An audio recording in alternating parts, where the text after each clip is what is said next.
c'est très simple. Juste, on va disrupter totalement le marché du conseil et on va changer les règles du jeu, c'est tout. Alors le mieux c'est d'allier Midjourney et Photoshop. Et puis quand j'ai vu que les photos elles faisaient 5, 10, 15 000 vues, je me suis dit oula, il y a peut-être un truc à aller chercher parce que s'il y a 15 000 personnes qui le regardent, dans ces 15 000 personnes, il y en a qui sont intéressés. Tu sais, mon acquisition elle est principalement quasiment à 100% sur LinkedIn. Le reste c'est du bouche à oreille. On n'a jamais fait de démarchage.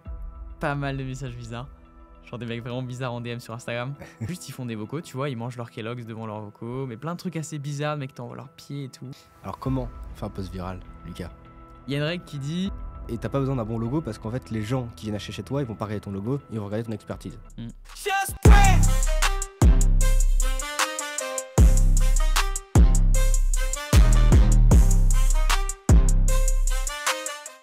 Monsieur Perrin, comment allez-vous? très très bien. Ça fait longtemps qu'on se tourne autour, c'est notre premier date. Présente-toi rapidement parce qu'on n'est pas là pour raconter notre vie, on est là pour parler branding. Lucas Perrin, 20 ans, j'ai monté un cabinet d'implémentation IA.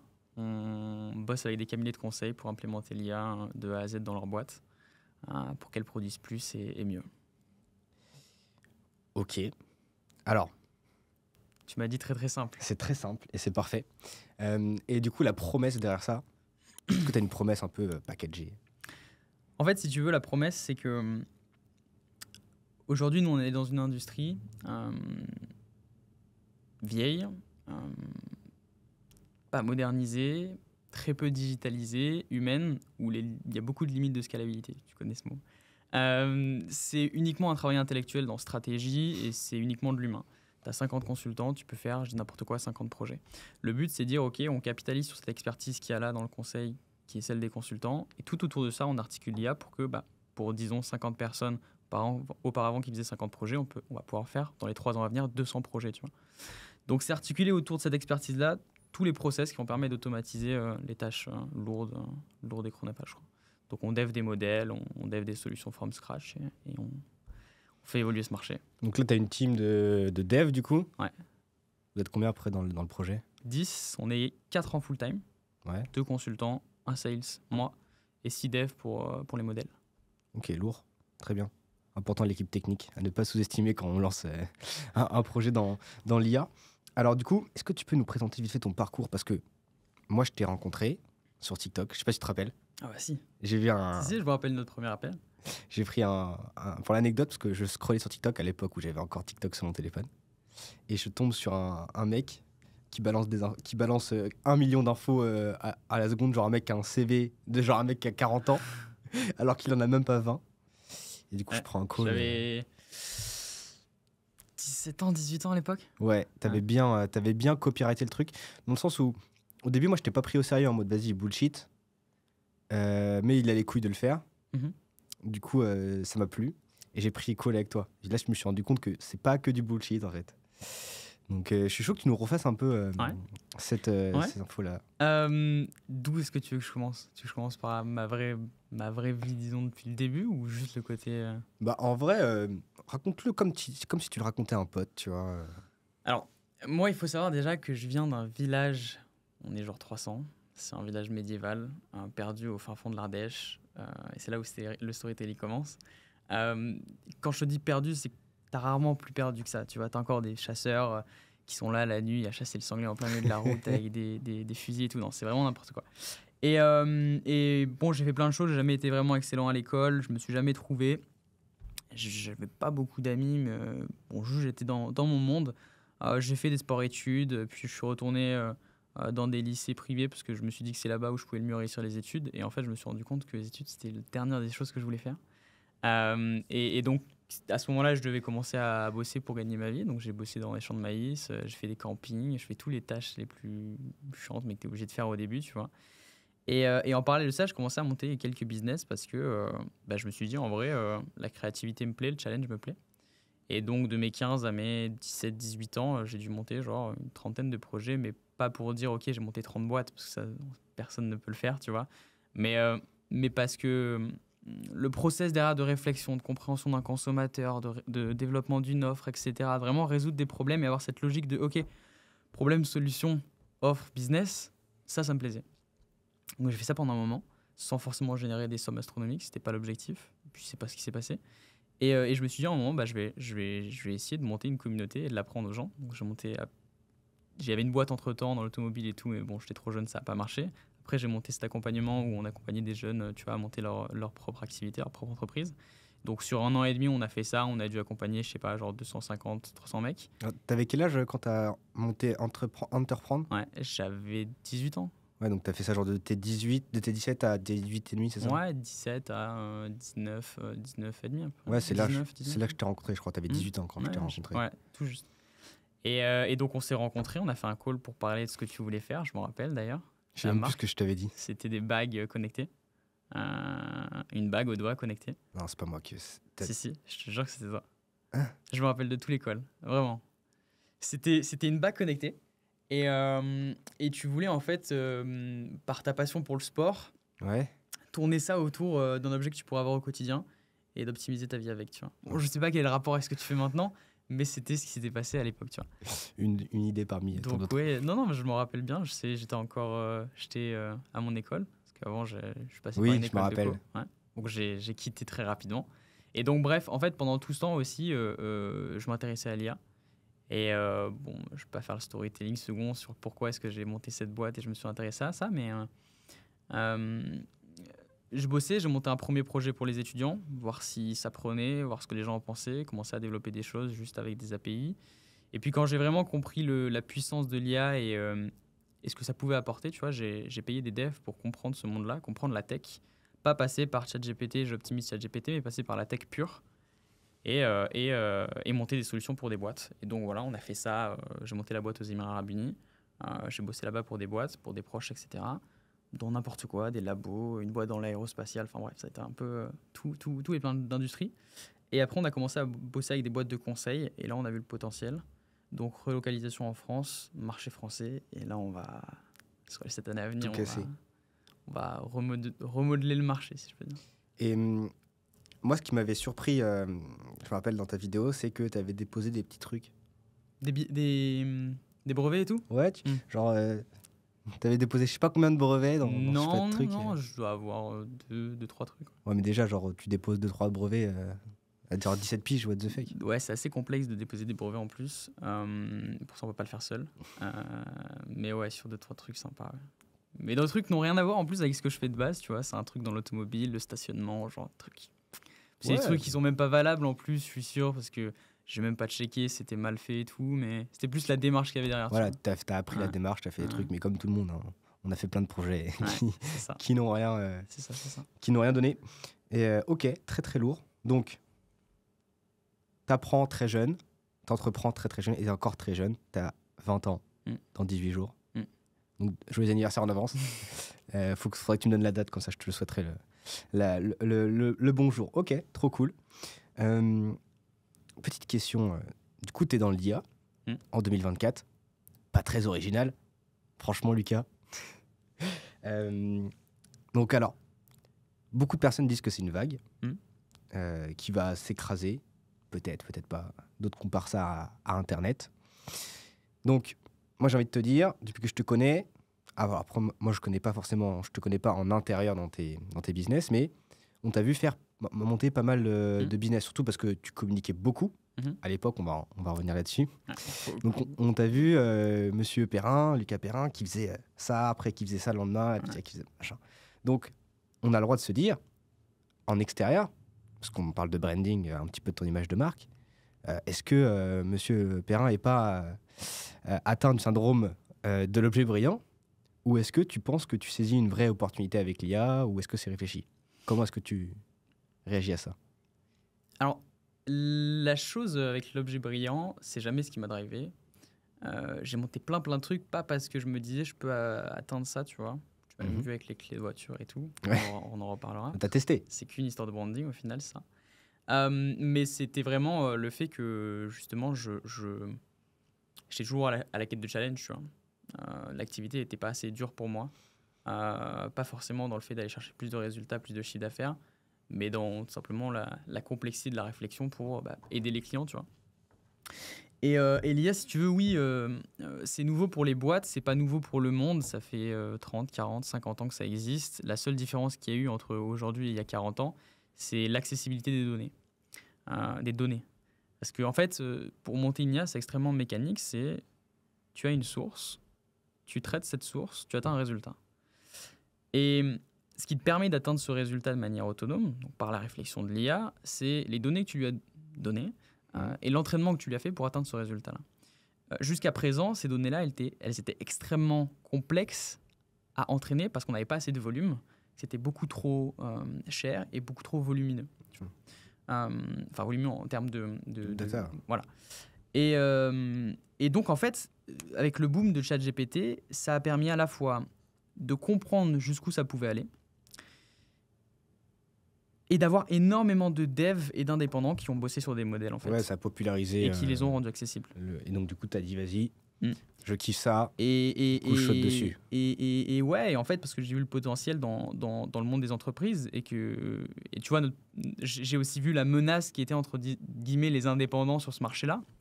C'est ce qui nous pourrit un peu la vie parce que justement, eux, ils s'y sont mis en fait sur ChatGPT. Et ils se sont dit, je vais aider les boîtes à utiliser ChatGPT. ChatGPT aujourd'hui, nous, c'est 5% de ce qu'on fait, tu vois, même pas. Et en fait, le problème, c'est que ces mecs-là, à la fois, ils vont voir des boîtes, mais sur des choses assez limitées, et ils crament en fait le discours de la vraie tech qu'il y a derrière, tu vois.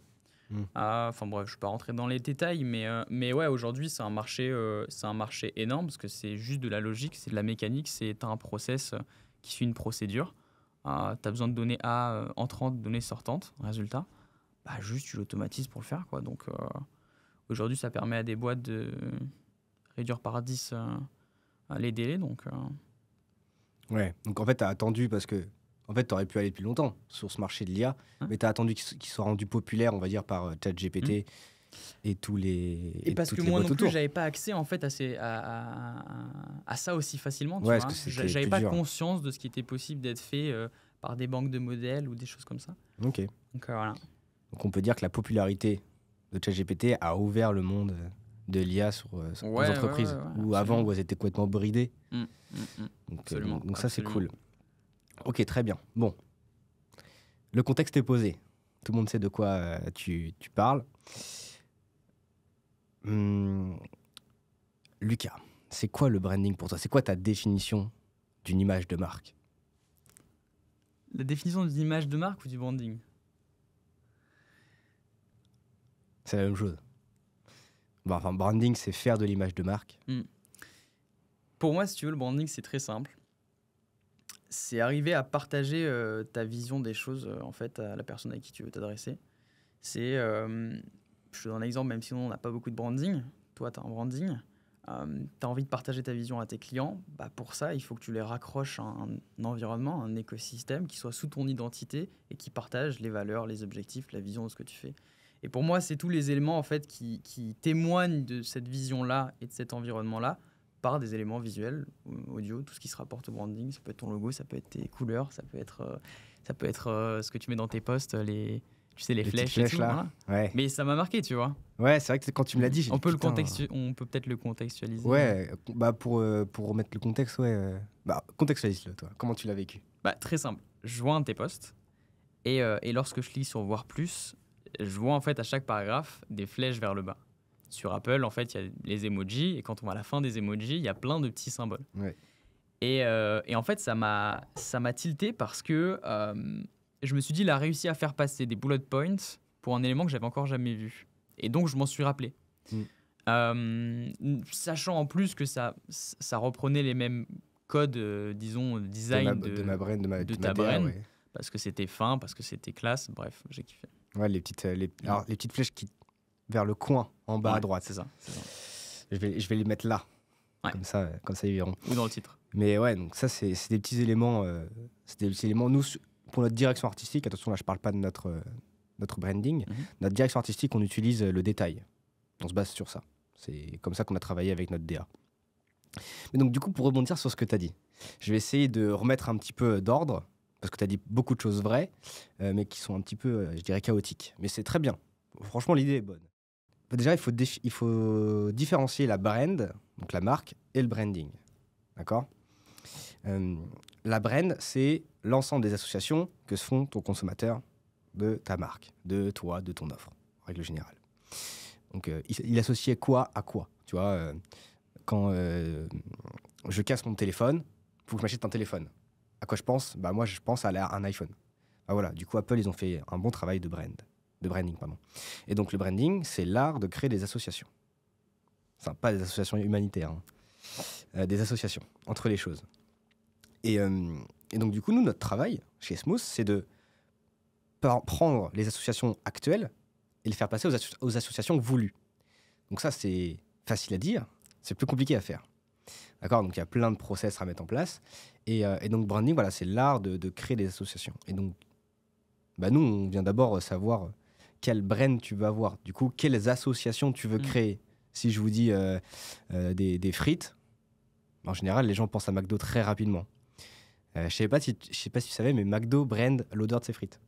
Ouais. Ouais. C'est possible. Ouais, ils brandent l'odeur de ses frites. C'est-à-dire qu'ils font exprès de faire rejeter l'odeur quand tu passes à côté d'un McDo. Enfin, quand tu passes à côté d'un McDo, ça sent toujours beaucoup plus fort que quand tu passes à côté d'un kebab, tu vois, ou d'un restaurant qui vend de la friture. Donc voilà, et ça rappelle des souvenirs, etc. Enfin, il y a un gros travail sur les grosses marques, c'est un délire. Et donc voilà, j'espère que j'ai éclairé ta lanterne. C'est ça. Donc, ok. T'as eu un... Je sais pas si c'est une histoire d'amour ou de haine avec ta brand, ta marque personnelle, puisque ta boîte, elle est assez récente. Ça fait combien de temps que tu as lancé ta boîte, dans ton cabinet? Globalement, ça fait 1 an, 6 mois qu'on est à fond et qu'on a rendu public. Voilà. Mais avant, tu as fait pas mal de choses. Ouais. Tu as monté, tu as fait le million de vues sur TikTok, je crois. Plusieurs fois même. Ouais. Voilà, tu as fait le million. Donc, tu as réussi quand même à communiquer suffisamment pour atteindre des chiffres qui sont intéressants. Donc, jouer avec ta brand. Ma brand a énormément changé. C'est ce qui m'a aussi... Enfin, après, tu sais, tu as ta brand par rapport au milieu aussi auquel... un mec qui a 40 ans, il me connaît pas pour la même chose qu'un mec qui a 18 ans. Ouais, bien sûr. Et oui, ma brand a énormément changé quand j'étais dans le public, disons, pas dire personnel public, mais quand j'avais une image publique sur les réseaux. Parce que du coup, je parlais de plein de projets différents. Et c'était aussi dans le cadre de cet accompagnement et de cet écosystème de développement de boîte. Comment j'ai géré ça? Bah, comment t'as start? C'était quoi l'idée de base? Comment j'ai start? C'est très simple. Qu'est-ce que tu visais, quoi? L'idée première de cette boîte, c'était partager ma passion de monter des projets. Tu vois, des boîtes, des machins. Donc là, on parle d'entreprendre. Voilà, recontextualise à chaque fois, comme ça. D'entreprendre, désolé. Donc en quelle année? 2022. 2022, donc t'as 17 ans. Ouais. Et du coup, tu te lances sur TikTok? Pas encore, en fait. Au début, je vais chercher des adresses email sur des comptes, sur plein de trucs, je crois. Enfin, je fais des campagnes d'email. Et à un moment donné, je me suis dit, il faut que je touche ma cible. Où est ma cible? TikTok. Pas plus compliqué. Et donc, au début, j'ai mis des photos avec des petites citations, des petits trucs, voir un peu comment ça marchait, prendre la température. Parce que bon, se mettre devant une caméra, même si aujourd'hui je suis à l'aise, ça pas évident au début. Il y a du travail. Et donc, j'ai commencé à mettre des photos, tu vois. Et puis, quand j'ai vu que les photos, elles faisaient 5, 10, 15 000 vues, je me suis dit, oula, il y a peut-être un truc à aller chercher. Parce que s'il y a 15 000 personnes qui le regardent, dans ces 15 000 personnes, il y en a qui sont intéressées. Et donc, j'ai commencé à faire une première vidéo face cam, comme ça, je regarde la caméra et je commence à parler, à donner des tips, des leçons, des trucs. Donc, ça a commencé comme ça. En fait, ça m'a très vite dépassé dans le sens où tous les jours, je devais poster. Quand je postais pas, ça allait pas. Quand je postais pas, j'avais pas de vues. Si j'avais pas de vues, j'avais pas de rendez-vous. Si j'avais pas de rendez-vous, j'avais pas de clients. Et jusqu'au moment où j'ai commencé à comprendre en fait quelle était la psychologie derrière la viralité. Comment est-ce qu'un post devenait viral? Qu'est-ce qui tiltait les gens? Et c'est là où un peu tout a changé parce que ça t'apporte énormément d'opportunités et je ne serais pas devant toi si c'était pas le cas. Alors comment on fait un post viral, Lucas? Il y a une règle qui dit ton discours doit choquer 80% des gens qui le regarderont et doit rendre, comment dire, satisfaire, doit convaincre 20 personnes qui le regarderont. Et c'est ça en soi. Tu vois, c'est juste parler à une minorité de personnes, mais qui sont les bonnes personnes et celles que tu dois cibler. Le reste, tu t'en fous complètement, tu vois. Surtout que les 80 personnes, elles vont réagir et ça va te faire de la viralité. Donc, tu le vois, tous les posts qui ont buzzé de mon côté, ça a été des posts très, très, très poussés qui reflètent pas forcément qui je suis en vrai, mais qui parlaient à ces gens-là, tu vois. Alors, je te rassure, hein, un short ne résume pas une personne, heureusement. Mais ouais, je me rappelle, tu avais fait celle qui avait bien marché, qui a été repris. Tu étais devenu un mème, je me rappelle, pendant Ouais. une semaine. Ouais. Tu as dit, je m'appelle Lucas Perrin et mon Ouais. objectif, c'est de dépasser Elon Mais tu Musk. sais, on m'a reconnu C'était ça la semaine dernière sur ça. Ah ouais, genre dans la Je rue? te jure. Non, pas dans la rue, dans un groupe de personnes. Ok. Mais ouais, cette vidéo, c'est. Et ça a été une chose très naturelle. Après, moi, ça a toujours été un de mes rêves. Pour reprendre le contexte, c'est une vidéo où je dis je m'appelle Lucas Perrin, j'ai 18 ans, je veux concurrencer SpaceX. SpaceX étant l'une des boîtes d'Elon Musk. Moi, c'est toujours une personne que j'ai admirée.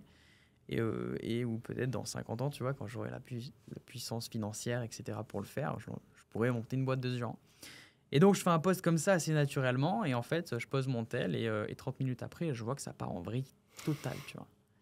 Mais en même temps, c'est normal. Tu es en décalage complet avec tout ce que tu connais, tu vois. Ouais. Tu vois pas un mec à 18 ans qui dit des trucs aussi aberrants, tu vois. Ouais. Donc ouais, et c'est là que j'ai compris en fait comment marchaient les choses. C'est là aussi que je me suis pris une petite claque dans la figure parce que du coup, j'avais genre des milliers de commentaires, des milliers de personnes qui me reprennent. Harcèlement. Non, jamais été Non. harcelé, jamais. Ouais, J'ai mais- reçu des messages bizarres. J'ai reçu pas mal de messages bizarres. Genre des mecs vraiment bizarres en DM sur Instagram. T'as des exemples là? Des exemples. J'ai des enregistrements d'écran où j'ai des mecs qui me disent des trucs super bizarres. Genre, ils t'insultent pas, non? Genre, c'est agressif ou Il y a des c'est- gens qui insultaient quand même. Mais... Ouais, bon, ça c'est normal, hein, remarque. Mais non, mais c'était des gens, ils font des vocaux, tu vois, ils mangent leurs Kellogg's devant leurs vocaux, mais plein de trucs assez bizarres, mec, t'envoies leurs pieds et tout. Des pieds? Ouais, non. T'as reçu des pieds? Ouais, non, mais va savoir. Bref, tout ça pour dire que c'est là où j'ai compris à la fois que les choses pouvaient partir vite, en vrai, qu'une opportunité se créait, que mon image commençait, mon branding commençait, parce que du coup, je devenais le mec de 18 ans qui a des idées un peu folles et qui a pas de limite dans ses ambitions et ses rêves, tu vois. Et c'est autour de ça que j'ai fait un peu toute ma brand sur les années qui ont suivi, quoi. Faudrait que tu me l'envoies. Hmm. La vidéo là, comme ça je la mets au début, ça peut être marrant. Non. Oh, pourquoi? Elle est sympa. Parce que non. Oh, ça va, t'étais pas. Ça va. Et donc, t'as explosé, t'as craqué, on va dire, TikTok. Je me rappelle, t'as fait des vidéos. Après, t'avais fait une autre vidéo qui avait fait le million où tu parlais de Monsieur Tate. Ouais, absolument. Vas-y, tu peux en parler. Moi, je m'en fiche, je suis no name, moi. Je pense pas que ma vidéo va sauter. Tate, mais j'avais même pas pensé. Avec les clés de voiture, là. Ouais, dans le cadre du coup de montrer aux gens à quel point on pouvait être fou et que c'était toujours le plus fou qui gagnait au final. Ouais. C'est dans le film sur WeWork, l'investisseur qui dit ça, je me rappelle plus de son nom, mais il dit c'est le plus fou qui gagne à la fin, tu vois. Et moi, je me suis dit, putain, les gens n'arrivent pas à croire qu'avec un business simple, on peut faire de l'argent et en vivre. Bah, tu sais quoi, on va communiquer sur le fait de faire le business le plus fou du monde, le moins logique du monde, et on va craquer Internet avec ça. Et donc, en une nuit, je me suis posé, j'étais devant la marina à Dubaï avec mes potes, et je me pose la question, comment est-ce que je peux monter un business complètement fou et craquer les choses. Et à 5h du match, j'avais fini de brainstormer, tu vois, sur le même iPad que celui-là.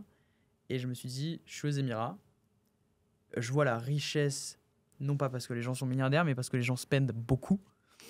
Et donc, il y a beaucoup de flux monétaires. Et qui sont milliardaires. Aussi. Mais je me suis dit, en fait, il y a des gens qui spendent dans des plaques à 5 millions. Pourquoi est-ce que les gens ne spenderaient pas dans quelque chose qu'ils n'avaient pas vu encore ? Et c'est là où j'ai essayé d'analyser qu'est-ce qui n'avait pas du tout évolué dans le monde du luxe et les clés de voiture. T'as une C'est vrai qu'elles Bugatti, sont t'as une éclatées. clé de Golf 5. Ah, elles sont Il y a un nulles. problème. Ouais. Et donc, je me suis dit, OK, comment est-ce qu'on peut associer un truc avec une image extrêmement luxueuse, des rubis, des pierres précieuses, des métaux précieux, à cette chose-là qui, aujourd'hui, pas du tout développée, tu vois, et qui est pourtant un objet qui témoigne de la valeur que tu as mis dans ta voiture. Et donc, en fait, voilà, j'ai fait une vidéo. Les gars, je vais monter une boîte, on va faire des clés de voiture en diamant, et je vais vendre ça 500 000 balles. La clé de voiture. Et ça a explosé. Et 3 semaines plus tard, j'avais 500 000 euros alignés, prêts à prendre pour monter cette boîte-là, tu vois, que j'ai refusé. Je sais pas si c'était une bonne décision ou pas. Bon, aujourd'hui, je ne regrette pas. Mais ça a été, en fait, pour résumer, dans mon branding, je suis complètement fou. Comment dire? J'ai pas le mot qui vient, mais ma naïveté de me dire que tout est possible, en fait, m'a fait communiquer sur des choses qui ne le semblaient pas. Et pourtant, ça a créé l'opportunité des fonds derrière, des investissements, des machins. Et j'ai fait une vidéo en disant, je vais faire une clé à 250 000 euros et je vais l'offrir à Andrew Tate. Et là, ça a explosé. Bon. Ouais. En même temps, c'était la vague Andrew Tate. Donc, Ouais, mais t'as raison. C'est là où je t'ai appelé, je t'ai dit, je te fais le logo. ouais, je me rappelle. Mais il y avait tellement de mecs qui voulaient designer ça. Ouais, bah tu m'étonnes, mec. Moi, si j'avais mon logo là-dessus, ça m'aurait fait une belle page dans mon portfolio. Mais tu vois, sur la naïveté, moi, je trouve ça vachement bien. Parce qu'un mec naïf, il voit pas tous les murs qu'il a à casser. Dans la vie d'entrepreneur, t'as tellement de murs. Et quand t'en casses un, tu vois que t'en as un 2 fois plus haut qui arrive. Et quand t'es naïf, tu ne vois pas tout ça. Donc en soi, Si t'es pas naïf, il faut rester naïf toute sa vie. tu peux pas avancer. Il faut rester naïf. Moi, si j'avais trop su bien. ce qui m'attendait, j'aurais jamais monté cette boîte. Je pense que toi, tu aurais fait peut-être différemment. Ouais. C'est un bordel. Mais c'est marrant. Et donc, t'as disparu. T'as changé de numéro de téléphone. Non. En fait, t'as disparu, t'as viré tes photos de profil, t'as viré toutes tes vidéos sur TikTok. Et tu fais juste des posts LinkedIn. Ouais. Alors, qu'est-ce qui s'est passé là? Bah, il s'est passé justement que cette visibilité a changé beaucoup de choses dans du coup la manière dont tu t'exprimes, tu vois. Quand tu vois que tu fais un post où tu pousses un peu le bouchon un peu loin et que tu vois que ça pète, t'en fais un deuxième, c'est la même chose. Au final, tu changes beaucoup la manière dont tu communiques et donc la manière dont tu penses et donc qui tu es, tu vois. Et donc en fait, j'ai totalement changé qui j'étais vraiment, tu vois. Et la visibilité fait un peu monter la tête. Enfin bref, il y a plein de choses qui ont fait que je me plaisais plus dans cette image que j'avais là, tu vois. Ni dans ce business-là, ni dans ce que j'apportais aux gens, même s'il y a des gens qui ont fait de très beaux résultats, tu vois. 90%, c'était boring. Donc, j'ai pas voulu continuer. Je me suis dit, OK, bah, d'un autre côté, j'ai une boîte en l'IA. Je suis encore en R&D avec les devs sur ce qui est possible de faire. Tu sais quoi, on va faire un risque, le pari de ma life.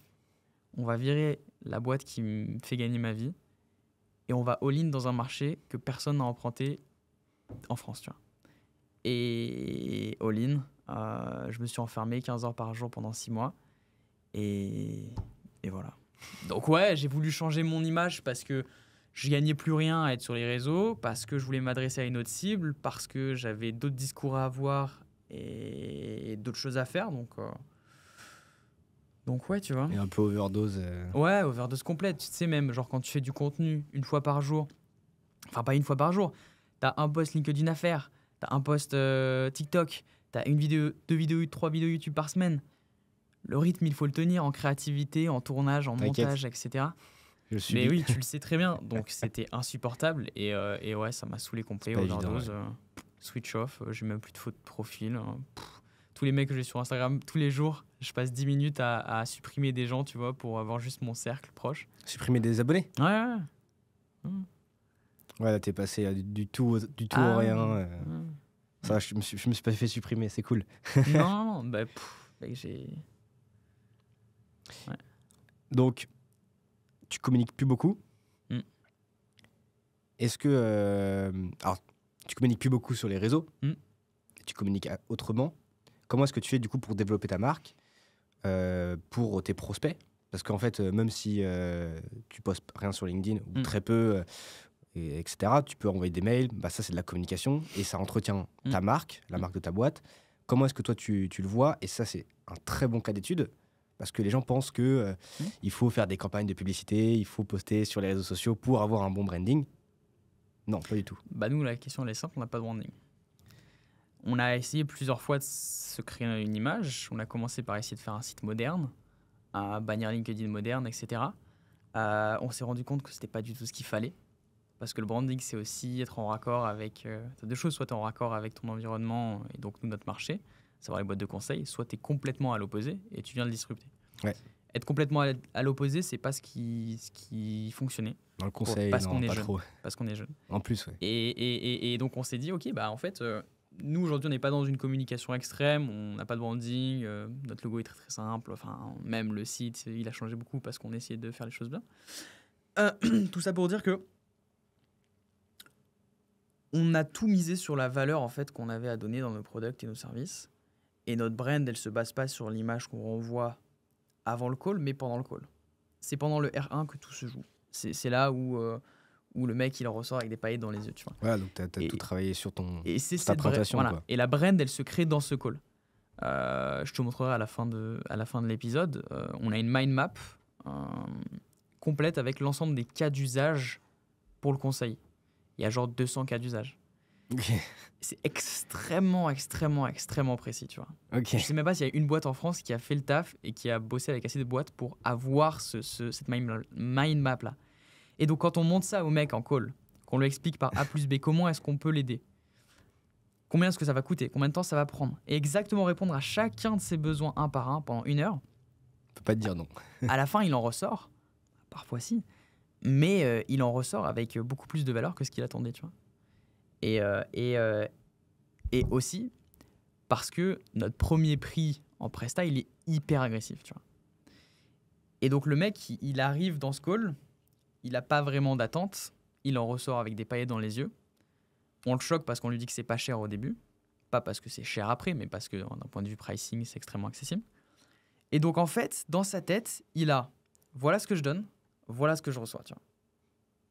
Et ça fait un boom dans sa tête, ce qui crée notre branding et qui fait qu'aujourd'hui les gens parlent dans leur cercle privé, tu vois, pas forcément sur les réseaux, mais notre brand elle se construit comme ça avec le temps, tu vois.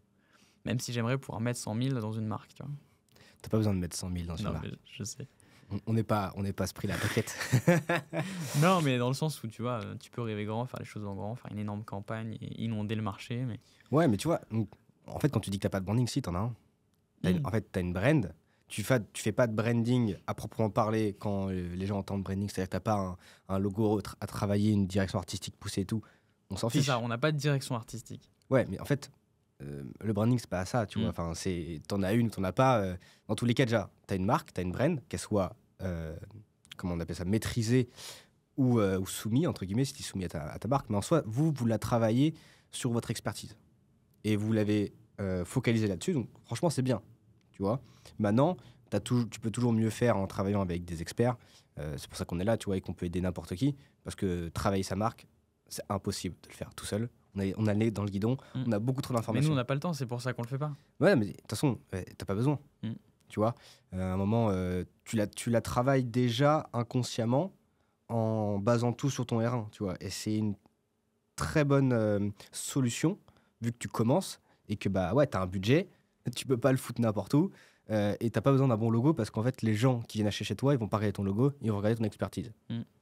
Et tu vois, nous, on a fait des tests, hein, les mecs regardent même pas le site avant de faire les calls, tu vois. Vaut mieux pas. Je fais laquelle du site. J'ai vu ta bannière là et ton site. Il était beaucoup mieux avant. Non. Moi, je préférais. Bah, je vais te dire pourquoi est-ce qu'on en est arrivé là. On a analysé les sites des 100 plus grands cabinets de conseil au monde, tu vois. Ils sont tous éclatés. Et c'est tous les mêmes. Ouais, ils sont tous éclatés. Mais ils sont éclatés pour toi parce que toi, t'es dans une... Parce que je suis designer. Voilà, c'est ça. Mais la volonté derrière, c'est valeur point. Il n'y a pas de...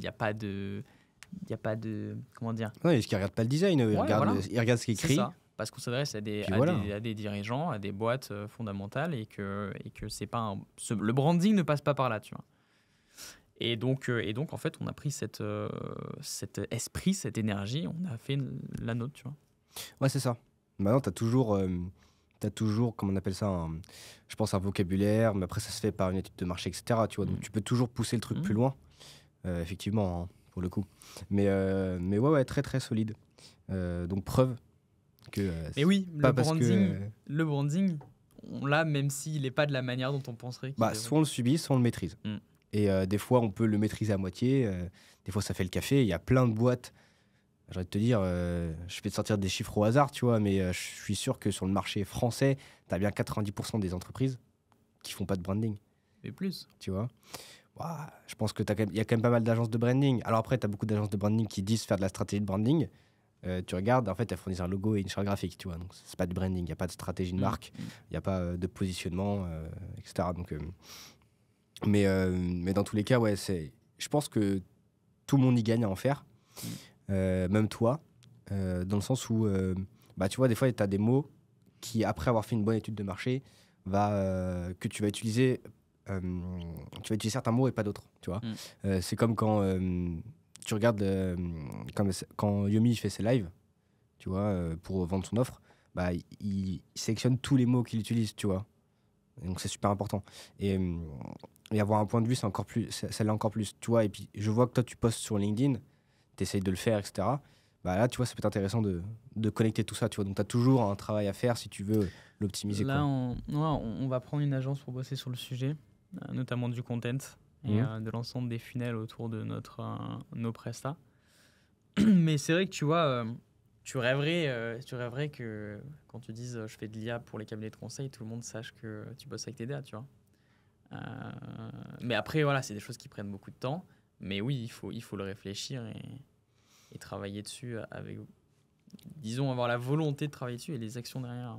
Bah, en fait, là, faut pas que tu grilles les étapes dans le sens où faire une stratégie de content, ça va être plus une perte de temps qu'autre chose si tu n'as pas travaillé ton branding auparavant. Parce que, tu vois, développer un point de vue, ça se travaille, tu vois. Nous, on prend 2 mois sur notre prestation avec nos clients, c'est pas pour rien. Tu vois, il y a vraiment du temps qui est passé. Et développer un point de vue sur lequel tu vas te baser pour communiquer, mais pas que sur LinkedIn, hein. Si demain tu veux faire une campagne de pub sur YouTube, par exemple, des choses comme ça, en fait, tu vas se baser sur ce point de vue et sur cette stratégie de marque, tu vois, qui est purement théorique, et tu vas la mettre en application dans des campagnes de publicité, hein, qui peut être du coup sur YouTube, à la télé ou sur LinkedIn. Et c'est important de se baser sur ça avant de partir, parce que sinon, en fait, c'est comme si tu voyageais dans la brume, tu vois, et tu vois qu'un mètre devant toi. Alors oui, tu avances, oui, peut-être tu vas faire des likes, tu vas faire des vues, peut-être que tu auras des clients, mais quand tu as un branding qui est clair, bah, c'est clair, si tu vois où tu avances. C'est fluide. Donc, bien prioriser ça. À bosser avant de faire du contenu. Ouais, mais même si tu veux pas passer par nous ou par une autre agence de branding, fais-le par toi-même, tu vois. Il y a plein de choses. Je pourrais te filer une liste de questions à te poser si tu veux. Ok. Est-ce que tu as rencontré des galères dans ton parcours? Parce que là, à t'écouter, la vie est belle. Le mec lance des boîtes à 17 ans. Il va à Dubaï, puis il revient à Paris parce que c'est trop facile à Dubaï. Et il vend des gros cabinets de conseil parisiens. Et trop facile. T'as les Mec, couilles qui sont je vais te arrivés. dire un truc très simple. Hein, je parlais de ça il y a 2 semaines avec des amis et ma famille. Je suis pas parti en vacances depuis mes 16 ans avec mes parents, tu vois. Truc tout con. Mais j'ai jamais pris un été où je suis parti avec des potes. Tu peux dire oui, Dubaï, c'est les vacances. Bon, au final, je suis allé à Dubaï. Je suis resté 4 mois. J'ai passé 12 heures par jour dans mon bureau, tu vois. Là, tu regardes mon temps d'écran sur le MacBook, tu pètes un plomb, tu vois. Donc, il y a des moments où c'est la charge qui est trop lourde. Il y a des moments où tu n'arrives pas à trouver les bons clients. Il y a des moments où tu n'arrives pas à avancer, tu es un peu perdu. Tu as tout le temps des galères, tu vois, tu le sais autant que moi. Donc, non, tu as plus de galères. De toute façon, quand tu es dirigeant, c'est que des galères. Hein. Ton job, c'est tu te lèves le matin, tu as ton équipe, elle a plein de galères à gérer, bah, tu dois les résoudre à leur place. C'est tout. Et t'as eu des moments où c'était critique un peu Bah, quand j'ai fait la transition, entreprendre TDA, hein. Genre là, donc t'avais genre une source de revenus, tu gagnais combien à peu près? En perso. Bah non, mais bah ouais, perso ou avec un CA. Non, ça veut rien dire. En En termes perso, de. Ouais, je devais gagner 10-12K. donc 10-12K mensuels. Mais tu spends beaucoup sur ça. Ouais, donc t'as tout pris, t'as tout réinvesti dans une autre boîte. Ouais, Donc j'ai tu t'es tout retrouvé à réinvesti, zéro. 100% réinvesti, mec. Tu t'es retrouvé à zéro sur ton All compte in. du jour au lendemain. Non, non, mais all-in, tu vois. All-in. All-in. Tout le chiffre d'affaires qui est généré par TDA, et même tu le vois dans mes statuts, je peux pas me verser de salaire. Tu regardes, on est en SASU, je peux pas me verser de salaire. Donc je me verse pas de Ou salaire. tu banques. Hein? Ou tu banques. Non, mais tu dividendes à la fin de l'année, Ouais, c'est ça. mais il faut choisir ses priorités, tu vois. Moi, pendant longtemps, je me suis dit, ok, en vrai, ta vie, tu la vis avant tes 27 ans, tes 30 ans, tu vois. C'est là où tu dois péter pour t'exploser. Et au final, tu te rends compte qu'en fait, c'est pas l'argent qui te fait ton bonheur et qui fait tes expériences, tu vois. Non, mais c'est vrai, tu vois, c'est vraiment ce que tu fais au quotidien. Moi, aujourd'hui, je suis plus heureux quand je suis avec mon équipe, tu vois. Genre, on est quel jour? On est mardi, là? Ouais, mardi, ouais, c'est ça. Mardi. Ce matin, 9h, j'ai eu un call avec ma team pour leur partager le plan d'action sur le S2. J'étais trop heureux, tu vois. Parce que les mecs, je les emmène derrière ma vision, je sais où on va aller, je sais dans 7 ans où on sera, je sais ce qui se passera. Et juste, tu bulles ton aventure, tu vois. Donc, des galères, ouais, de toute façon, l'argent, ça va, ça vient. T'en gagnes beaucoup, tu dépenses énormément. Je peux dire n'importe quoi, mais ça va, ça vient, tu vois. Et après, il faut juste, garder une vision, tu vois. C'est tout ce qui te drive. Moi, ça me parle de ouf, la vision. Ça me parle beaucoup plus que le why. Moi, je trouve ça un peu bullshit, le why. Tout le monde, T'as beaucoup de trucs bullshit. Hein. tout le monde dit oui, le why, c'est important, machin. Je suis plus axé vision. Alors, peut-être que pour les gens, c'est la même chose. Mais pour moi, je suis très inspiré de la vision de Steve Jobs. Pas sa vision qu'il avait sur le produit ou sur le marché, mais plutôt sa vision qu'il avait de l'entrepreneuriat. Tu vois, c'est un mec, je sais pas si t'as un peu lu sur lui, outre ce qu'on entend, mais c'est un gars, tu vois, il bossait avec des entrepreneurs, mais qui étaient salariés chez lui. Et c'était un mec, il avait une vision qui était tellement forte que les gens venaient à lui, alors qu'ils pourraient monter leur boîte et faire des millions. Et pour moi, ça, c'est une vision que je vise personnellement, tu vois, où je veux attirer des talents pour bosser avec moi. Et je le vois avec LinkedIn. Enfin, les mecs qui me contactent pour bosser avec moi, c'est des putains de génies. Et alors, je suis pas allé les chercher, quoi. Ils sont venus tout seuls. Et donc, je pense que cette vision, elle est très importante. Et c'est surtout trop stylé. Bah, sans vision, t'es personne et t'es pas toi-même. Et je sais pas. Je pense que là, qu'ils font bien sans. Hein. Tu vas aller où sans vision? Non, mais en fait, dans le sens où moi, je la développe à fond, tu vois, et je la partage. Ou d'autres ont une vision et sont très bien tout seuls, tu vois. Enfin, toi, Après, chacun a la sienne, tu vois. T'as le mec qui veut juste stabiliser sa boîte, rester à je sais pas combien de chiffre d'affaires sur les 20 prochaines années, voilà. Et t'as le mec qui se dit, ok, bah, on est à 1,5 million, on va aller chercher 15 millions dans 3 ans, ou on va aller entrer sur de nouveaux marchés, ou on va aller à l'international, ou un truc, tu vois. Mais l'humain a besoin d'histoire pour avancer, et donc tu peux pas faire sans, tu vois. Et tu les vois, les mecs qui sont seuls chez eux, qui n'ont pas de vision, ils tombent en dépression. Tu vois les mecs qui ont 17 ans et qui sont chez eux, qui n'ont pas de potes, sont dans leur chambre comme nous on était à l'époque, bah, on n'est pas tombé en dépression parce que même si on faisait 12 heures par jour, on avait la vision d'un jour arriver à faire un truc bien, tu vois. Ouais, c'est sûr. Mais c'est sûr. Et alors, du coup, tu sais que la vision, alors que nous, qu'on fait du branding, tout le monde dit oui, le branding, c'est mission, vision, valeur. Ok, très bien. Mais du coup, c'est quoi ta vision sur ta Ma boîte? vision, Ouais. bah, je vais dire un truc très simple. Nous, aujourd'hui, on bosse pour des cabinets de conseil. On est aussi un cabinet de conseil en soi. Dans 7 ans, il y a Deloitte qui va nous faire une proposition à 100 millions, tu vois. C'est qui, Deloitte? C'est l'une des plus gros cabinets de conseil. Donc, ils vont essayer de te racheter. Ils vont essayer de nous racheter 100 millions, tu vois, Ok. et je vais refuser. Ok. Tu dis 200 millions. Non, zéro. Jamais on nous rachètera. T'es une boîte. Il y a quoi, entre 5 et 7005 cabinets de conseil en France. Tu bosses avec un cabinet de conseil, tu lui permets de quadrupler ses perfs. Ok. Il y a 5000 cabinets de conseil. Je ne sais pas où on en sera dans 7 ans. Tu as ne serait-ce que 1000 cabinets en clients parce que tu faisais du service, tu prenais 10 clients par mois, ça fait 120 par an. En plus de ça, tu as un SaaS, tu peux facilement atteindre les 1000 clients dans les 10 premières années. Tu as 1000 boîtes à qui tu as quadruplé ses perfs. Tu as les datas sur 1000 boîtes. Tu as 1000 boîtes qui sont dépendantes de toi parce qu'elles run avec ton software et tes solutions. Si elles n'ont pas tes solutions, elles réduisent par 4 leur perf. RBS, quoi, ouais. Comment tu arrives à ce niveau-là? Parce que tu es une boîte spécialisée là-dedans. Deloitte n'est pas spécialisée dans l'IA. Deloitte n'a pas... Je suis sûr qu'ils n'ont même pas les datas que nous, on a sur des cabinets de conseil par l'implémentation de l'IA. Donc, un jour, avec le niveau dans lequel on arrivera, il y aura des boîtes qui voudront nous racheter des fortunes, mais on ne leur laissera pas, parce que ça n'a aucun intérêt. Ouais, tu gardes et tu peux l'alimenter toi-même. Tu t'en fous. On s'en fout de la valo. Tu vas aller dire à tes potes, ouais, j'ai une boîte à 100 millions, d'accord. Donc, ok, d'accord.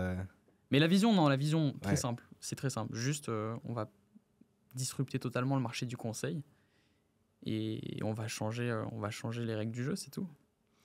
Alors, tiens, il y a une question qui me vient là. Parce qu'on entend beaucoup les boîtes de conseil, on entend beaucoup de McKinsey qui donnent des conseils aux politiques, qui envoient des PDF avec des infos plus ou moins pertinentes. En tout cas, moi, perso, c'est des images qui me sont arrivées. Mon meilleur pote a une boîte de conseil, donc je sais ce que ça fait. Bah, c'est ça. Mais du coup, c'est quoi la valeur moi, demain, je vais faire appel à vous. Qu'est-ce qui se passe? Bah, comme je te le disais, une boîte de conseil, c'est des humains, c'est de l'intellectuel, c'est du temps qui est passé sur une expertise qui est l'expertise du consultant. Et c'est 80% du temps qui est mobilisé à faire des PDF, comme tu le dis, tu vois. Mais sauf que ça, c'est juste de la mise en valeur de l'information. Et comment dire ça? Traitement, en fait. Vous Ouais, avez c'est juste du traité. traitement, mais t'exploites pas ton expertise. Donc le but, c'est juste de, autour de ton expertise, tu articules l'IA pour tout automatiser ou tout assister. De manière à ce que si aujourd'hui, tu es 50 heures, 70 heures semaine quand tu es consultant, tu les passes, tu en passes 60 à faire des PDF, bah, tu n'en passeras plus que 2. Et le reste du temps, tu pourras prendre plus de projets, plus de clients, plus de missions et aider plus de boîtes, tu vois.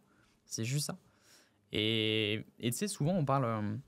Enfin, les salariés ont beaucoup peur de se faire remplacer euh, par l'IA. La blague. Et, hein, La blague. et ça pourrait être le cas. Mais moi, ma vision par rapport à ça, c'est pas du tout ça. Moi, je pense que c'est juste les boîtes qui vont se faire liquider, tu vois. T'as des boîtes, moi je vois, il y a des boîtes que j'ai en rendez-vous qui veulent tout automatiser parce qu'en soi, elles n'ont pas vraiment d'expertise. C'est des cabinets qui ont bien réussi, mais qui n'ont pas forcément de réelle expertise. Et je le vois beaucoup dans le recrutement. Qui me disent, je veux tout automatiser. Ok, donc tu perds ton expertise, tu perds tout ce que tu n'avais déjà pas beaucoup. Ces boîtes-là, elles vont mourir, même si elles utilisent l'IA. Parce qu'en fait, si tu n'as pas d'expertise, Concrète. tu peux pas la mettre en valeur, tu peux pas en Ouais. faire plus, tu peux pas apporter plus. Donc tu n'avanceras pas, que tu de l'IA ou pas. C'est pas ça qui va te sauver, tu vois. Donc tu auras moins de boîtes, tu auras plus d'oligopoles, peut-être des monopoles, mais tu auras plus de stats, plus de perfs. La belle vie. Et alors, du coup, on a dit, toi, ton branding, il se définit et il se développe principalement dans les rendez-vous que tu fais. Mm. Est-ce que tu utilises l'IA pour obtenir ces rendez-vous, pour développer ton branding, ta marque? Nous, aujourd'hui, on a une acquisition 100% en phonie. J'ai un sales qui passe des appels tous les jours, qui marche très très bien. On ne fait pas de campagne email, on ne fait pas de contenu propulsé par l'IA. On le vend à des gens, mais on le fait pas pour nous. Tu vois. Il y a une citation, je me rappelle plus ce que c'est. En plus, j'en ai parlé cette semaine dernière. Je crois le tailleur qui est le moins bien chaussé. C'est le cordonnier qui est le moins bien chaussé. qui est jamais bien chaussé. Ouais. Bah, c'est exactement ça pour l'acquisition. Tu vois. Bon, on a assez de clients, donc tout va bien. Mais ouais, on n'a pas mis ça en place. Donc pas d'IA. Mais après, tu utilises l'IA pour tes process. Ouais, bah exemple, notre diag, première presta qu'on a, c'est un diagnostic des cas d'usage. Nous, les cas d'usage, on les connaît déjà. On a une liste, on a une contextualisation de ces cas d'usage, on a les bénéfices qu'ils apportent, quand est-ce qu'ils peuvent être intégrés.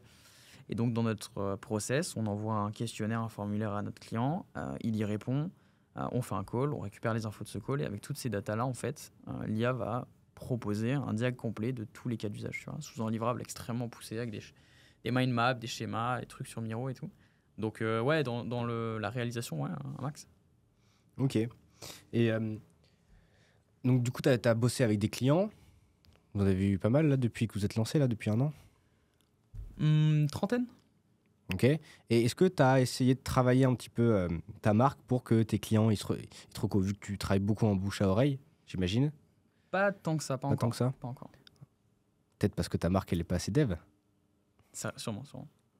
Et comment est-ce que tu pourrais, là, si là, tu dois faire un travail sur ta marque par rapport à ça, parce que tu as quand même 30 clients, donc 30 commerciaux potentiels qui seront meilleurs que tes propres commerciaux. Enfin, c'est ce qu'on dit, hein, les clients sont tes meilleurs commerciaux. Comment est-ce que tu voudrais travailler, comment tu devrais travailler ta marque par rapport à eux, pour peut-être qu'ils essayent de te recommander? Bah là, ce qu'on va mettre en place, c'est... on va faire deux choses là. Les deux enjeux de ce S2, c'est exploser les réseaux en balançant tout ce qu'on sait gratuitement. Ça, c'est la première chose. Balancer tout gratuitement comme si on le vendait, tu vois. Même un truc, on vend 10 000 balles gratuitement. Première chose. Et deuxième chose, c'est plus dans nos prestats et pour nos clients de construire une commune en fait. Après, c'est compliqué parce qu'on est souvent sous NDA. Les boîtes ne veulent pas parler des projets parce que ça fait flipper parfois leurs clients. Et donc, c'est pour ça qu'aujourd'hui, on s'est aussi lancé dans la formation. C'est pour leur expliquer, les sensibiliser à comment rassurer ses clients. Mais donc ouais, pour le branding des clients, c'est communauté. Pour justement avoir ce pendulum. J'ai dit casse le whisky pour ce terme. Le pendulum qui va permettre aux clients de se sentir compris en fait qui sont pas tout seuls et qui vont pouvoir se sentir libres d'en parler autour d'eux. Et ça, c'est la première chose. Et sur le contenu, de balancer tout ce qu'on sait gratuitement. Alors, du coup, tu vas créer une communauté publique ou tu vas créer une communauté entre tes clients? Entre nos clients. Ok. Ouais. Entre nos clients, on a déjà essayé de faire des communautés publiques. Le problème, c'est que tu as un cabinet de conseil, tu as les mêmes cabinets de conseil en plein d'industries différentes. Et si tu as un mec, enfin, pas un mec, c'est pas bien de le dire ça, mais si tu as une boîte qui voit qu'une autre boîte s'intéresse à l'IA ou met des choses en IA, c'est compliqué à la fois d'un point de vue avantage concurrentiel, à la fois d'un point de vue confiance, parce que tu sais pas ce qu'elle a mis en place, donc tu peux parler tout et n'importe quoi et faire de la diffamation sur ça. Donc non, pas de commu public, commu privé. Et si vous voulez la rejoindre, faut faire un call. Hein. Ok. Mais donc, du coup, tu vas quand même balancer du contenu sur les réseaux. Ouais, LinkedIn. Donc, du coup, tu vas build une communauté publique en faisant ça. Ouais, communauté, audience, je sais pas. Est-ce que les gens seront unis derrière ça? En fait, la différence entre les deux, c'est est-ce que tu vas interagir avec celle-là? Une audience, c'est juste les gens qui consomment ton contenu.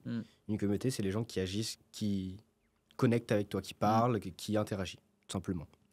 C'est ça qui est compliqué, c'est que les gens ont peur de se rendre public sur leur utilisation de l'IA, tu vois. C'est pour ça que je sais pas, jusqu'à présent, on a très peu d'interactions. Je vois tous les jours des mecs qui regardent mon profil, qui sont chez McKinsey ou je sais pas qui, mais qui n'interagissent pas, tu vois. Donc c'est pour ça que je me questionne sur la communauté publique, c'est parce que oui, je vais faire du contenu, mais est-ce que ça unira les gens? Après, t'es pas obligé de chercher à les unir. En ce moment, si t'as pas envie de build une communauté et faire des projets avec cette dernière, t'en as pas besoin. Si toi, ton objectif, c'est d'avoir des clients, tout ce que t'as besoin, c'est de créer du contenu et du coup d'être identifié comme un acteur qui régit ce domaine, un acteur qui est compétent. Et demain, en fait, les gens, ils vont lire et ils vont te DM quand ils en ont besoin. Et moi, c'est ce qui se passe avec ma communauté. Mon acquisition, elle est principalement quasiment à 100% sur LinkedIn. Le reste, c'est du bouche à oreille. On n'a jamais fait de démarchage. Et mes clients, je les vois jamais dans le commentaire. C'est-à-dire qu'ils voient mes posts, ils les likent pas, ils les commentent pas, mais ils les lisent très bien. Et par contre, ce que j'ai commencé à faire, c'est demander les recommandations sur LinkedIn. Surtout si tu bosses avec des boîtes de conseil, en général, les boîtes de conseil sont quand même bien cotées. Si elles te laissent un petit commentaire. Ouais. C'est les recommandations sur le profil. Merci Lucas. Ouais, et puis il y a un truc tout bête. Fais un post où tu serres la main du patron.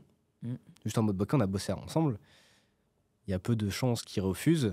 Ou même s'il n'a pas le temps de se déplacer, tu lui dis. Mais genre, affiche-toi, tu fais un montage photo ou tu fais une connerie comme ça pour dire publiquement j'ai bossé avec ce mec-là. Et ça, tu le dis 2-3 fois. Et juste avec ça. Les gens, ils vont faire du biais d'association, tu vois. Après, ce que je disais, c'est que l'IA, c'est un des secteurs assez complexes. Pas comme un site web, tu vois. Tu peux pas dire, j'ai bossé avec telle agence. Si tu parles de ce que tu fais en IA, tes clients ou tes partenaires vont avoir peur de ce que tu fais aussi, tu vois. Ils vont se dire, putain, mais je paye cette boîte. Au final, elle fait pas son taf, c'est l'IA qui le fait. C'est le frein majeur, tu vois. Ouais, alors du coup, tu as peut-être une partie éducation à faire. Ouais, oui, c'est l'enjeu. Disons, c'est pas parce que tu as de l'IA que tu vas travailler moins. Peut-être qu'avec de l'IA, tu vas travailler 2 fois plus. Mais oui, absolument. Mais de toute façon, c'est pour ça, tu vois, on a lancé une formation. C'est notre enjeu en 2024, c'est l'éducation, éduquer le marché. Ce sera là aussi en 2025, et en 2026, en 2027. Mais tout le monde n'a pas ce même niveau d'éducation et donc tu sais pas ce que les gens pensent. Ouais, c'est ça le problème. Les gens pensent qu'on va les remplacer. Alors que ce qu'ils comprennent pas, c'est que l'IA, ça va juste dupliquer les possibilités, surtout dans le côté créa où on est. Ça va dupliquer les opportunités et en fait, tu auras juste beaucoup plus de travail qu'avant. Où effectivement, tu vas peut-être passer un peu moins de temps sur Photoshop. Il sera différent. Hein. Mais tu vas passer beaucoup plus de temps dans le choix de OK, est-ce que je prends cet effet-là ou cet effet-là? Et du coup, tu vas pouvoir level up à un niveau. Toi, tu utilises l'IA? Ouais, j'utilise à fond l'IA, moi. J'utilise à fond l'IA beaucoup dans ma création de contenu rédactionnel. Je poste tous les jours sur LinkedIn et Twitter. Et c'est con, mais tu vois, tu fais des recherches. Tu veux faire un post sur le branding, tu vas analyser, je sais pas, par exemple, 3 pages de blog sur une analyse de marque. Par exemple, tu sais, j'analyse Apple, je prends 3 blogs qui font une analyse, je balance tout ça à ChatGPT, je dis vas-y, donne-moi 3 avis différents, hop, moi je rajoute le mien et je débat avec, et puis au final, tu as un post qui est ultra complet, qui est assez complexe, et qui donne un vrai point de vue. Donc, ouais, c'est un truc de ouf. Et pareil sur mes visuels. Enfin, Mid-journée. ouais, Midjourney, c'est un truc de malade. J'ai fait un carrousel la semaine dernière où j'analyse un petit peu la stratégie de marque d'Apple. Et je voulais un Steve Jobs, tu vois, pour ma page de couverture de carrousel. Du coup, je suis allé générer un Steve Jobs avec Midjourney. Il y a un mec sur LinkedIn qui est bon sur ça. Tu sais, il fait des comment on dit? Des Il fait, avatars. ouais, il fait des avatars avec Midjourney. Il Genre est Disney. super fort. Ouais, genre Disney. Et je Ouais, pense que tu vois il y en a qu'il a plein. un branding un peu rouge. Rouge, noir. ouais, je vois très bien que c'est. J'ai pas son nom là, mais. Mais tu vois, on s'en rappelle. Ouais, lui, il est chaud. Il est chaud. Il a 32 000 abonnés, c'est un Je ouf. sais pas. Il a beaucoup d'abonnés sur LinkedIn. Mais ouais, c'est un truc de ouf. Mais moi, le truc que j'utilise le plus en IA générative, c'est pas Midjourney, c'est sur Photoshop. Ah, balèze. Et J'ai testé aussi. c'est un truc de ouf comment tu peux. Alors, le mieux, c'est d'allier Midjourney et Photoshop. Parce que Midjourney, il est éclaté pour faire des textes. Les mains aussi, non? Non, ça va. Ok. Ça va, les mains. Bah, il a du mal, mais bon, avec 2-3 prompts, il finit par arriver. Mais le mieux, c'est que tu fais ton prompt. Alors, moi, je fais mon prompt avec ChatGPT. J'ai un GPT qui me génère des prompts. Après, je le balance sur Midjourney. Je génère 3-4 visuels. Après, je fais des mises à jour, etc. Et après, je balance sur Photoshop et je viens modifier des détails avec l'IA de Photoshop. Donc, mon process qui avant était vraiment croquis, après design sur Photoshop Max, full à la mano, maintenant c'est full IA. Je passe le même temps, tu vois, voire plus. Donc, c'est là où c'est marrant. Tu te dis, vas-y, ça va me faire gagner du temps. Après, Mais tu fais plus de choses. Juste, tu prends aussi mais oui, plus mais de temps. je produis plus. Je produis plus, le résultat il est bien meilleur. Un exemple, tu vois, où j'ai fait tout ce process, c'est que j'avais raconté l'histoire. Tu connais l'histoire des escargots français et américains? Non. T'as pas lu mon post.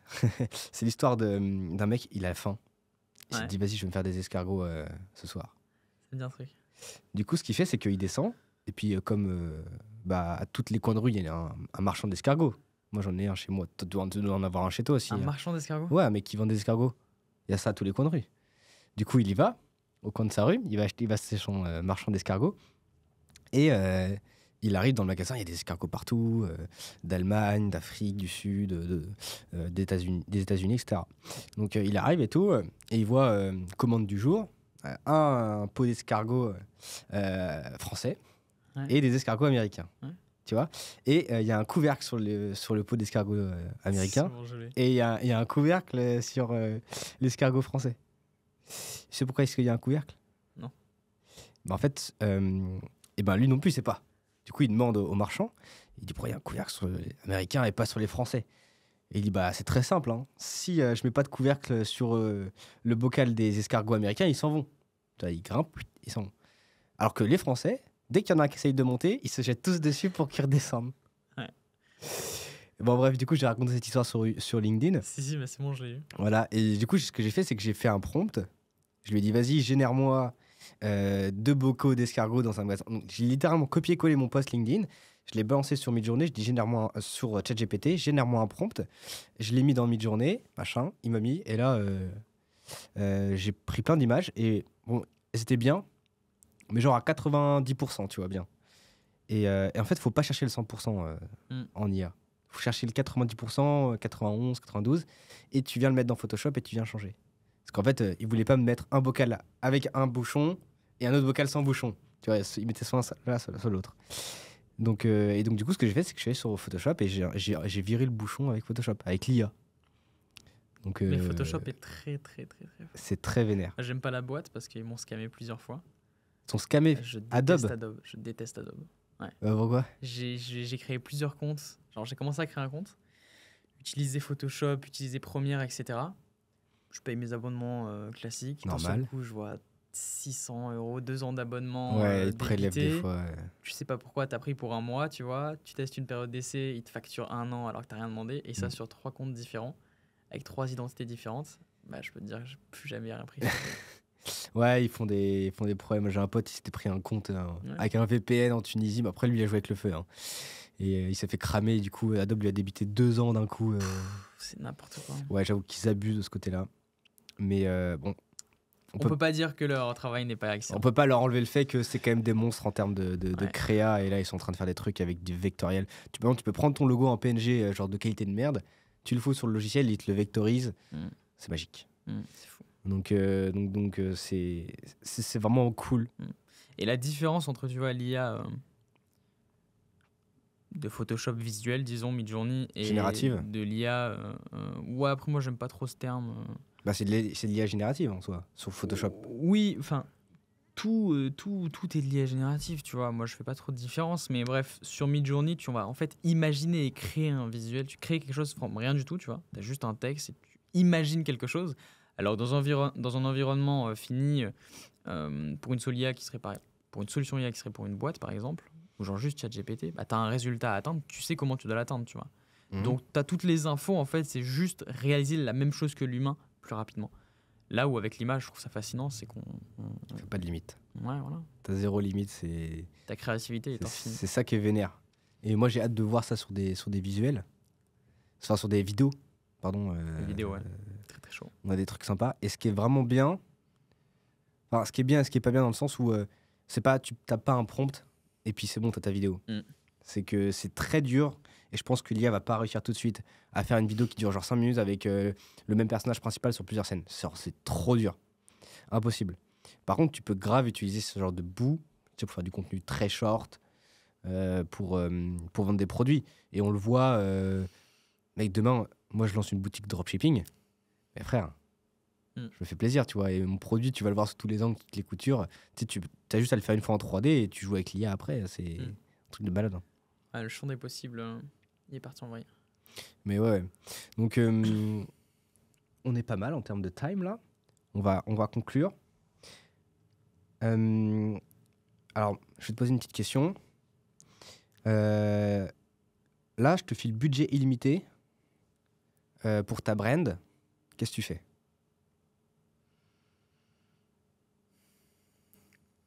Budget limité? Ouais, budget limité, genre tu peux appeler n'importe quelle boîte. Je pense que je fais genre une énorme campagne au Super Bowl.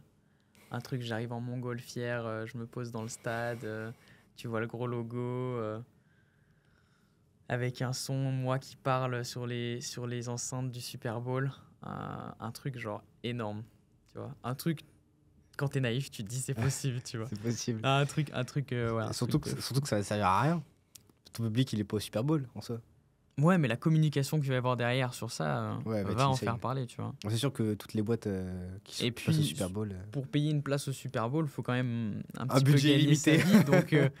Donc c'est aussi des dirigeants de boîtes qui pourront venir nous voir. Mais bref, ouais, ce serait faire les choses en grand, tu vois. Pas forcément pour toucher directement mon client type, mais pour tellement en parler et dire ils sont fous que ça nous reviendrait derrière. Ok, lourd. Lourd. Bah super. Nike sponsorise Inoxtag Ouais. pour le Mont Blanc. Pour l'Everest. Pour l'Everest, pardon. Lui, il a un branding.